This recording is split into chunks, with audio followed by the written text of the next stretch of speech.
నల్లమల్ల దట్టమైన అడవిలో వెలసిన లింగమయ్య స్వామి దర్శించుకోవడానికి హైదరాబాదు అదేవిధంగా తెలంగాణ ఆంధ్ర రాష్ట్రాల నుంచి ఎర్రటెండను లెక్క చేయకుండా బయలుదేరినారు.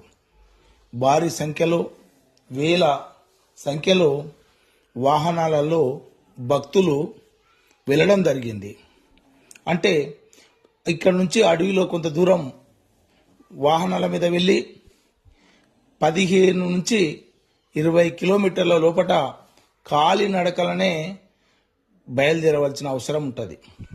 కాలినడకన నడవాలంటే ఆషామాషి కాదు. ఒక రాయి మీద ఒక రాయి అంత ఎత్తు ఉన్న సమానంగా ఉన్న రోడ్డు కాదు. ఈ రాయి మీద కాలు పెడితే ఆ రాయి మీద కాలు జారుతుంది, ఆ రాయి మీద కాలు పెడితే ఈ రాయి మీద కాలు జారుతుంది.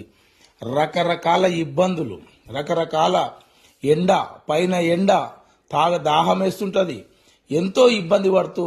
కానీ ఎన్ని ఇబ్బందులు పడ్డా నా లింగమయ్య వస్తున్న, లింగమయ్యో కూక్కు వస్తున్నా అని కూతలు పెడుతూ బయలుదేరుతారు. వస్తున్న లింగమయ్య వస్తున్నా, నీ దానికే వస్తున్న లింగమయ్య అని కూతలు పెడుతూ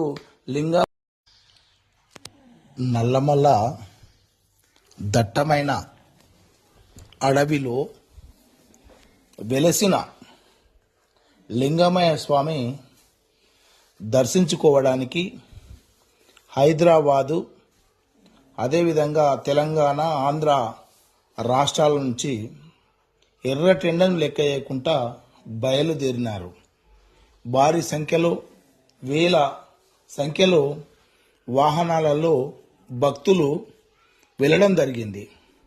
అంటే ఇక్కడ నుంచి అడవిలో కొంత దూరం వాహనాల మీద వెళ్ళి 15 నుంచి 20 కిలోమీటర్ల లోపట కాలినడకలనే బయలుదేరవలసిన అవసరం ఉంటుంది.